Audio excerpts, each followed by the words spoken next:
My name is Emily Parker. I'm 33 years old, and last week my own brother held a vote at family dinner to fire me from the family. No, that's not a joke. I was sitting at the end of the long wooden table in his restaurant, a place I'd helped him keep from collapsing more times than I can count, when he suddenly scraped his chair back and stood up like he was hosting some company meeting. My fork was still halfway to my mouth when he cleared his throat and said, loudly enough for the kitchen staff to hear, "We talked about it. We voted. You're not family anymore." For a second, I honestly thought it was some twisted joke. Then I heard the clapping. My parents, my little sister. A couple of relatives he'd invited. They actually put their hands together like he'd just delivered a brave speech. My chest went cold, but my face didn't move. I've sat in too many boardrooms to show panic when someone tries to blindside me. Instead, I took a slow breath, reached down beside my chair, and set a thick, navy blue folder on the table. My brother's eyes flicked to it, and for the first time that night, his confident smile wavered. "So that's it?" I asked quietly. "You held a vote?" He nodded, jaw tight. "It's done." I let a small laugh slip out. "Then I guess you won't be needing this." I slid the folder toward him, the cardstock whispering against the tablecloth. He opened it, flipped the first page, and his face drained of color. By the third page, he wasn't smiling. By the fifth, he was shaking. When he hit the last document, he started screaming. Before I tell you what he saw in that folder, and what I did after I walked out of that restaurant, pause this for a second and tell me in the comments. What time is it for you right now? And where in the world are you watching from? I want to see just how far one family dinner can travel. I never planned on becoming my family's unpaid accountant, therapist, and emergency fund. It just happened. When you're the one who understands numbers and consequences, people either respect you or exploit you. In my family, they chose the second option. I watched my brother's fingers tremble as he flipped back to the first page. I knew exactly what he was seeing, because I'd printed and tabbed every document myself the night before. Page 1 was a summary, a clean, color-coded timeline of every bailout, every temporary loan, every "can you just cover this for now?" that I'd ever given him and my parents over the last 10 years. Total, $178,430.67. That number used to live only in my spreadsheets. Tonight, it was staring every person at that table in the face. "What is this?" my brother snapped, but his voice cracked halfway through the sentence. "You tell me," I replied, keeping my tone level. "You're the one who says I've been detached, that I never show up, that I don't deserve a seat at this table." He flipped to the next tab. Under a plastic sleeve was a scanned copy of a promissory note with his signature on it. It was dated 3 years ago, the night before his grand opening, when he'd stood in my apartment kitchen shaking while I printed the forms. He'd promised to pay me back $60,000 within 5 years, plus interest, in exchange for my wiring the money that stopped the bank from pulling his startup loan.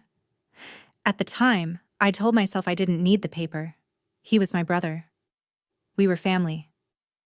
But I'd printed it anyway. "You signed that," I said quietly. "Saved you from default. Got your liquor license approved. Remember? This is a betrayal," he muttered, but it sounded weak. "No," I said. "This is documentation." I watched my parents' eyes move from line to line. My mom's lips parted when she reached the section titled Medical Expenses, Karen Parker. That tab held my credit card statements, highlighting, month after month, the charges from the hospital when Mom's insurance had refused to cover certain procedures. I'd wiped out my emergency fund twice to keep collectors off their backs. And then came the part that really made him squirm. I saw the vein in his neck twitch as he reached the tab marked Audio and Messages. Inside the pocket were transcripts of voicemails and late-night texts, printed in neat black letters. "I swear I'll pay you back. Just don't tell Mom and Dad how bad it is." If you don't send something today, they're going to shut us down. Next to each transcript was a QR code and a tiny USB stick clipped to the cardboard. If anyone wanted to hear the original recordings, it would take them 5 seconds. I leaned forward, elbows on the table. You said nobody asked me to help, I reminded him.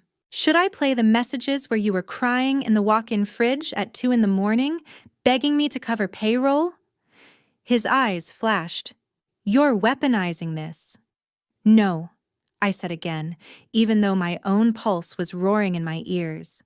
I'm just putting the truth in print so it can't be rewritten based on who's shouting the loudest.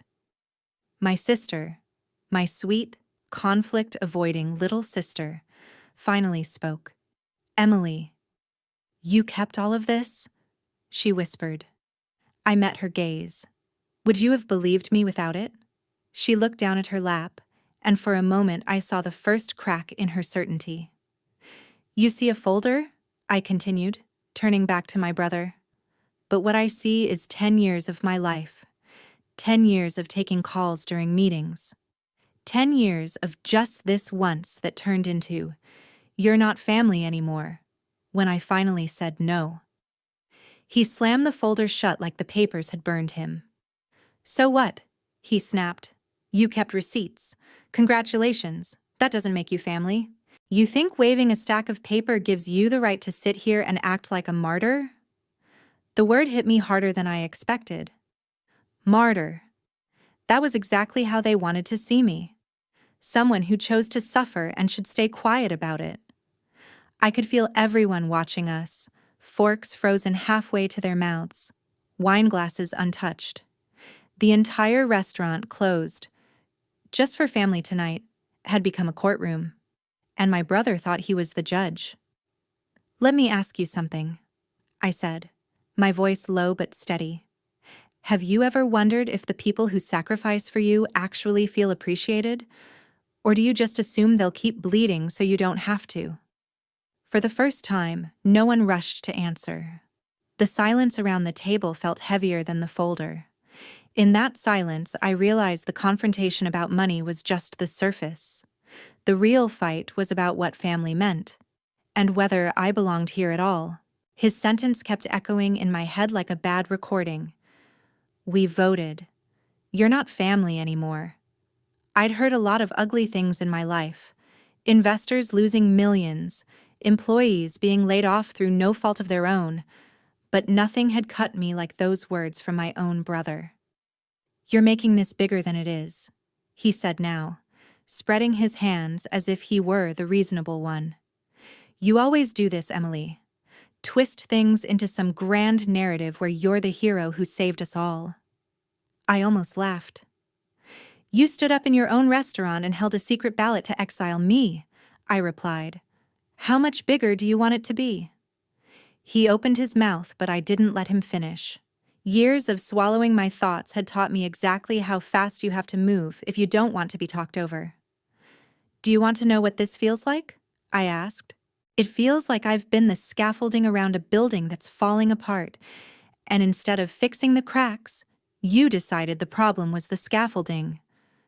My dad shifted in his chair. Come on, he said, rubbing his forehead. It's not that dramatic.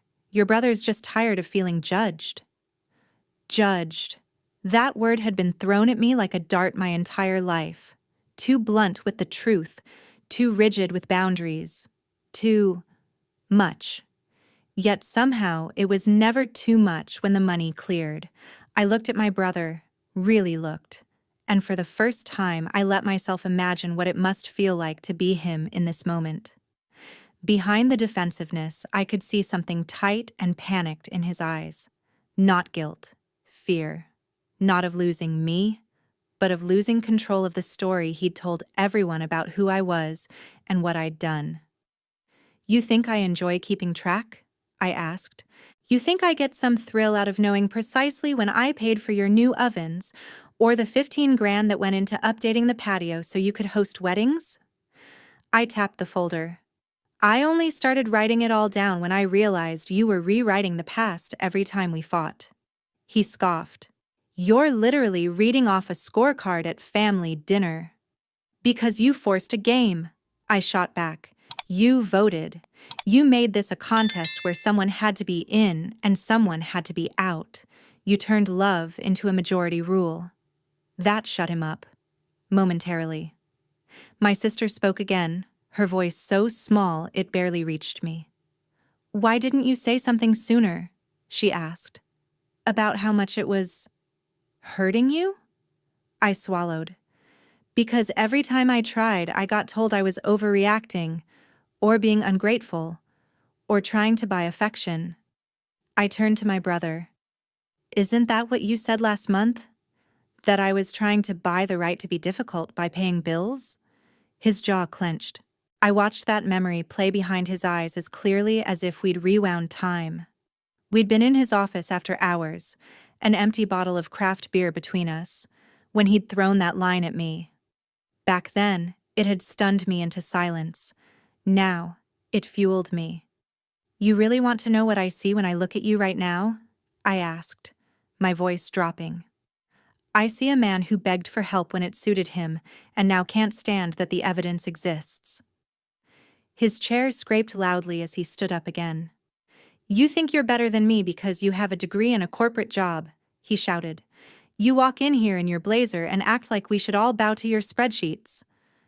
I stood too. I hated that we were towering over the table like two rival CEOs in a boardroom instead of siblings, but maybe that's what we'd turned into without noticing. I've never thought I was better than you, I said slowly. I thought I was responsible for you. That's the problem. For a heartbeat, the room blurred. I saw it. Not the restaurant, not the present, but a future I had been hoping for without admitting it to myself. A birthday party years from now, kids running between tables, my parents blowing out candles together while my brother clapped, and my sister filmed everything. In that vision, I was there, laughing, feeling like we'd survived something hard and come out stronger. Then the vision shattered, replaced by the reality in front of me. My brother's face twisted with anger, my father's shoulders slumped, my mother chewing her lip to keep from crying, my sister staring at her plate as if it could tell her what to do. Do you ever wonder, I asked softly, more to myself than to them, what family really means when they can vote you out like a bad employee? No one answered. The only sound was the hum of the refrigerators in the kitchen and the faint clink of a glass somewhere.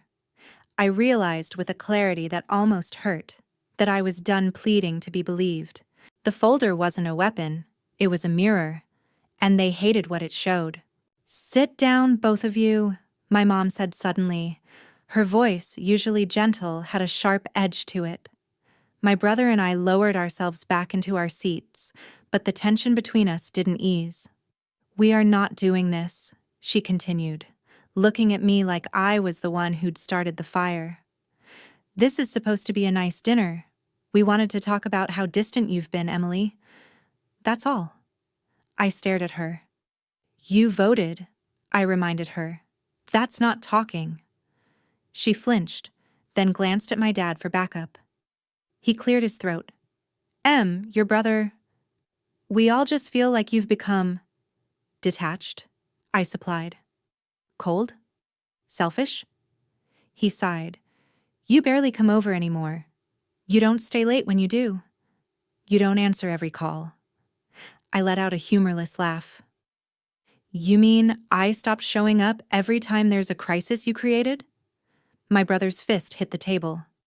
This is what I mean, he said. You make everything sound like our fault. Isn't it? I snapped. Who racked up credit card debt buying kitchen equipment without reading the interest rates? Who refused to tell the landlord the truth about your finances and signed a lease you couldn't afford? Who told investors you had backing you didn't actually have until I stepped in? I could feel myself spiraling, the years of late-night spreadsheets and panicked phone calls piling up in my throat. I'd always promised myself I wouldn't become the bitter older sibling who never lets anything go, but here I was, reciting history like charges in an indictment. Emily. My sister's voice broke through my rant. She sounded like she was trying not to cry. It's not that we don't appreciate you. When did you say it? I asked, turning to her. When did anyone say, "Hey Em, thank you for making sure Mom's hospital didn't send us to collections"? Or, "Thank you for spending 3 weekends cleaning up our paperwork so the IRS wouldn't audit us"? I don't remember those conversations. It's she, my mother whispered. We thought you knew. I shook my head. That sentence had been the soundtrack of my life. We thought you knew. We assumed you understood. We figured you'd be fine. You know what I thought? I said quietly. I thought love meant stepping up when people you care about are drowning. I thought that's what you did. But at some point, helping stopped being an act of love and turned into a threat you held over my head. My brother scoffed. A threat? You're the one who brought a legal dossier to dinner. I met his eyes. You stood up and told me I'm not family. You held a vote about my existence. You don't see how that sounds like a threat? He opened his mouth, then closed it again. For the first time all night, he looked unsure. What's actually scaring you right now? I asked him, my voice softer. That everyone can see how much you've taken? Or that I've finally stopped acting like it's fine? His gaze flicked toward the folder like it was a live grenade. And in a way, it was. Because buried toward the back, under all the receipts and transcripts, was the part he hadn't reached yet. The part that would change everything. I'd debated for days whether to include it. It was my safety net, my line in the sand. But if he wanted to make this about who belonged and who didn't, then I needed him to understand the stakes. A strange calm settled over me. Maybe this is what happens when you finally stop trying to hold the whole structure together. You realize that if it collapses, it was never stable to begin with. I used to picture us old, I said, surprising myself. You and me yelling at a TV during some game, Lily laughing in the kitchen with her kids, Mom fussing over everyone's plates. I thought if I just kept absorbing the blows now, we'd get there eventually. I felt my throat tighten. But tonight, when you said those words, something broke. And I don't think it was just me. My sister's eyes filled with tears. My mother dabbed at hers with a napkin. My dad stared at the folder like it might reveal an easier answer if he glared hard enough. Family is not a membership you can revoke by majority, I said. It's supposed to be a choice you keep making even when you're angry. And if you can vote me out this easily, maybe you already chose. Around us, the restaurant lights glowed warm and golden, but the room had never felt colder. Okay, enough, my brother said, but his voice had lost some of its earlier bravado. He tugged the folder back toward himself and thumbed to the end, almost like he wanted to prove there was nothing more I could possibly have on him. I watched his eyes scan the last section, and that's when the screaming started. "What is this?" he shouted, jabbing a finger at the page. "You can't do this." My dad leaned over. "What's she talking about?" he asked, voice wary. I answered before my brother could spin anything. "That," I said, "is a letter from my attorney. It's a formal notice of intent to withdraw my personal guarantee from the loan that's keeping this restaurant open." My mom's hand flew to her mouth. "Emily, I warned you last month," I reminded my brother. "When you called me cold for not wiring another $20,000, I told you I wasn't going to be your emergency exit anymore. You laughed and said I'd never let you sink." I gestured to the page. "You were wrong. If you do this, the bank will reevaluate the loan," I finished for him. "They'll see that the only person with decent credit and a stable income attached to this place is no longer willing to be liable. And then yes, they might call it, or renegotiate, or demand a different guarantor." My brother's face flushed an alarming shade of red. "You'd destroy my life over a fight?" "You tried to erase me over a vote," I said calmly. "All I'm doing is stepping out of the way and letting your choices catch up with you." My sister shook her head like she was trying to dislodge water from her ears. "Emily, wait," she said. "Is there really no other way?" I looked at her. I gave him other ways. I offered to help restructure the debt. I begged him to stop using his personal credit cards for business expenses. I spent nights redoing his books for free, and every time I suggested a boundary, I was told I was being controlling or dramatic. I turned back to my brother. You tell me, David. What else was I supposed to do? Just keep signing my name on things until there was nothing left of me? He glared at me like a cornered animal. You know what this will do to Mom and Dad? To me? Maybe you should have thought about that before you decided I was expendable, I replied. You're not expendable, my mother said quickly. We just voted, I repeated. You keep forgetting that part. She winced. We weren't thinking clearly. No, I said. You were thinking exactly as clearly as you wanted to. You believed he'd always be the golden boy and I'd always be the safety net. You didn't expect me to arrive with a parachute of my own. My dad's voice cracked through the air like a snapped branch. What do you want, Emily? He demanded. What would make you stay? Just say it. For a moment, I honestly didn't know how to answer. What did I want? An apology? A reversal of the vote? A time machine that could take me back to the first time I'd said, sure, I'll cover it, and make me say no instead? I took a breath. I want you to admit what you've done, I said finally. Not the money. The way you've used me. The way you've made me feel like an outsider unless I'm useful. I want you to say it out loud. My brother laughed bitterly. So you want a confession, he said. You really are a cop with a spreadsheet. Call it whatever you want, I replied.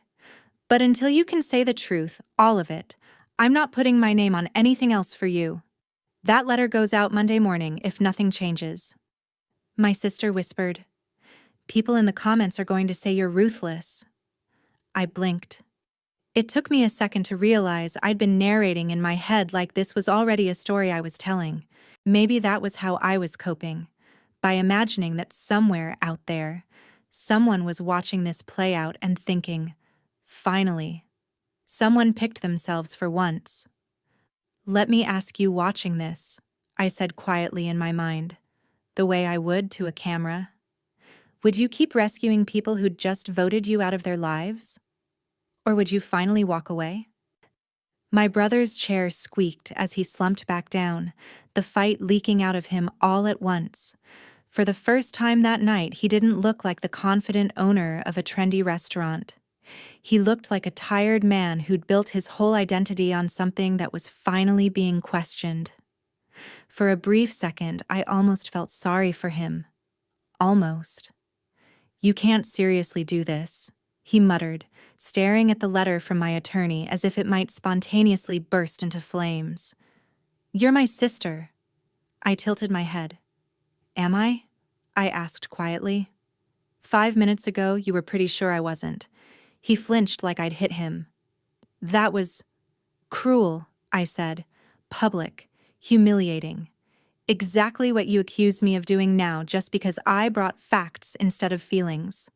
He opened his mouth, but all that came out was, You're blowing this out of proportion. There it was. That old, familiar sentence they always pulled out when I dared to react. You're overreacting. You're too intense. You're making it bigger than it is. It used to work. It made me second-guess my own perception, smooth my tone, apologize just to restore peace. Tonight, it only made something in me harden. You stood up in your own business, I reminded him, in front of our parents and extended family, and announced that there'd been a vote and I was no longer part of this family. Do you hear how that sounds out loud? If a stranger told you that story, what would you say to them? He didn't answer. He didn't have to. Sit down, everybody calm down. My dad cut in, his voice strained. We're all saying things we don't mean. I turned to him. No, I said, more gently than I felt. He meant it. That's the whole point. This didn't come out of nowhere. You don't organize a vote overnight. My dad rubbed his temples, suddenly looking older than his 62 years. We were trying to make you see how far you'd pulled away, Emily, he said. We thought if we showed you the consequences of your distance, you'd come running back, I finished. Work harder? Give more? Try to earn my place again? His mouth snapped shut. The silence that followed was like a verdict. You didn't vote because you lost me, I continued. You voted because you realized you were losing control over me. There's a difference. My mother reached across the table, fingers trembling. We didn't think it through, she whispered. We thought if we did something dramatic, you'd wake up and realize how much this was hurting us. I looked at her hand on the tablecloth, the same hand that had signed hospital forms, the same hand I'd held when she was shaking from medication side effects. I remembered what it felt like to swipe my card and tell her, "Don't worry about it, Mom," while she cried into my shoulder, promising she'd make it up to me somehow. That somehow had never arrived. Do you hear yourself? I asked softly. You hurt me on purpose to prove you were hurting? How is that love? No one answered. Somewhere in the kitchen a timer beeped, harsh and mechanical. No one moved to silence it. The sound cut through the conversation before fading into the background hum of refrigeration and distant traffic. You want to know the truth? I said. I didn't pull away because I stopped caring. I pulled away because every interaction started to feel like a transaction. Every text felt like the opening line of a request. Every "How are you?" was followed by "Can you?" My brother scoffed. So what? We're not allowed to need you? You're allowed to need me, I replied. You're not entitled to me. There's a difference. My sister finally spoke up, voice thin. Em, if you walk away now, isn't that forever? I looked at her, at the woman who still wore the same nervous habit from childhood, twisting a strand of hair around her finger whenever she was overwhelmed. I don't know what forever looks like, I admitted. All I know is what the next step looks like. And right now, the next step is me standing up and not sitting back down just because you all panic when I do. My brother shook his head, laughing without humor. You think you're so strong, he said. You think walking away makes you powerful. But you'll regret this. You'll be alone. Friends come and go. We're your only real family. There it was. The guilt grenade. No one will love you like we do. You'll be alone without us. You're lucky we even put up with you. You keep saying family like it's a trump card, I replied. But ask yourself this. What does that word actually mean if you can revoke it with a show of hands? I glanced around the restaurant, the framed magazine covers declaring Parker & Sons, the heart of the neighborhood, the chalkboard menu with careful cursive, the empty chairs stacked against the far wall. This place used to feel like a symbol of us, our grit, our scrappiness, our ability to build something from nothing. Now it felt like something else entirely. You know what this restaurant really is? I said, my voice softening. It's a broken ride at an old amusement park. The kind that should have been shut down years ago. The bolts are loose. The rails are warped. The safety warnings have peeled off. But the music still plays. The lights still flash. And you keep waving people on, promising them it's fine, because you're too scared to admit it's not. My brother narrowed his eyes. So, you're just going to walk away from the wreckage? No, I said. I already tried to repair the ride. I paid for new tracks. I replaced bolts. I rewrote the safety manual. And when I finally said, hey, maybe we should stop letting people on, you all told me I was ruining the fun. I drew in a breath. I can't stop you from running it until it collapses. I can only step off and refuse to be strapped in when the crash happens. My dad exhaled, the sound heavy. We raised you to be tough, he said, shaking his head, to not give up on family. I met his eyes. You raised me to believe that loyalty meant carrying more than my share and never complaining, I said. You taught me that the right thing to do was to show up, no matter the cost to myself. But you never taught me what to do when the people I'd die for were perfectly okay, watching me slowly kill myself for them. My mom's lip trembled. We didn't know it felt like that, she whispered. We thought you liked being the strong one. I swallowed. I liked feeling useful, I admitted.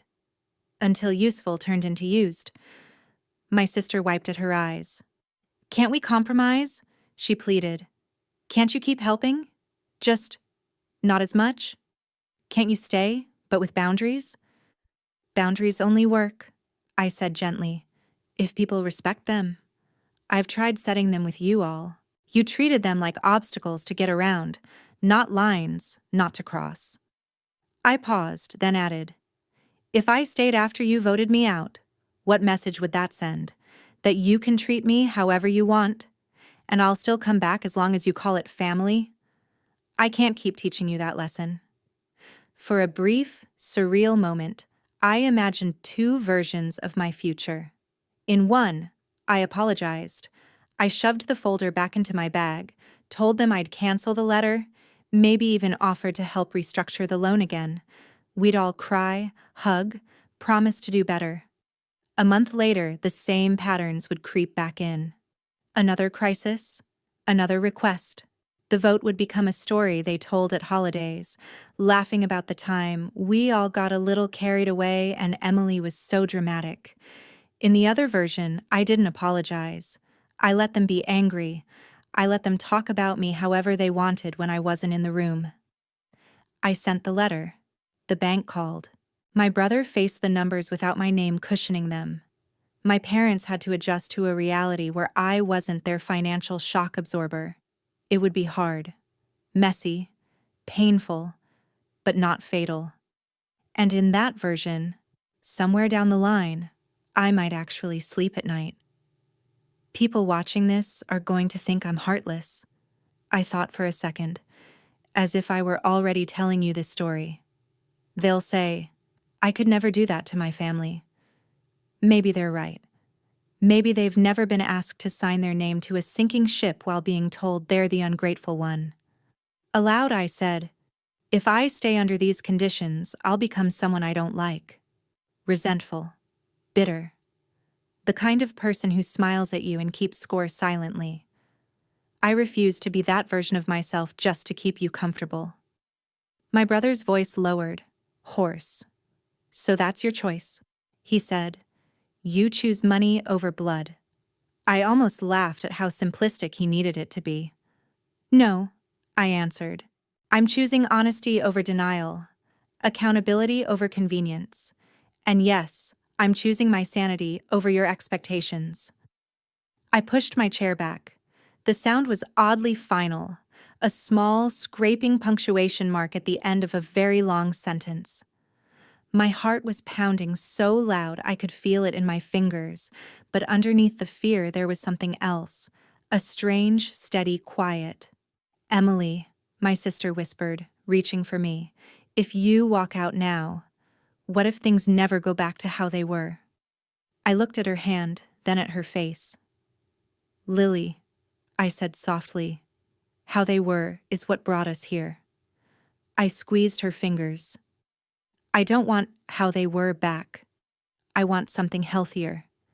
And I can't drag you all there with me if you're not ready. My dad spoke one last time. When you need us, he said, and there was a bitterness in his tone. Don't forget who was there for you when you were a kid. I won't, I said. I also won't forget who was there for me when I was an adult. And right now, that person is me. I picked up the folder. It felt lighter than when I'd walked in, even though nothing inside had changed. The difference was simple. For the first time in my life, I wasn't holding it for them. I was holding it for me. I turned toward the door. One last question, I said, pausing with my hand on the back of my chair, speaking as much to the invisible audience in my head as to the people in the room. If your family stood up at dinner and voted you out, would you stay and keep paying the bill just to prove you're loyal? Or would you finally get up, walk away, and see who you are without their vote? None of them answered. Maybe they couldn't. Maybe they didn't understand the question yet. That was okay. For the first time, their answer didn't determine my next move. I slid my bag over my shoulder, took one last look at the people I loved who didn't know how to love me back without conditions, and walked toward the door, already stepping into the version of my life where I chose myself on purpose. I wish I could tell you that the conversation ended with a grand gesture, that someone stood up, knocked their chair back, and said, "This is wrong. Emily stays." I wish I could tell you my brother tore up the vote in front of everyone and apologized, that my parents rushed to my side, that we all hugged in the soft restaurant light and decided to rebuild from honesty. That would make a neat little bow for this story, but that's not what happened. What happened was this. I gathered the folder, slid the documents back inside, and stood up. My legs felt shaky, but my voice didn't. "I'm not sending that letter because I want you to fail," I told my brother.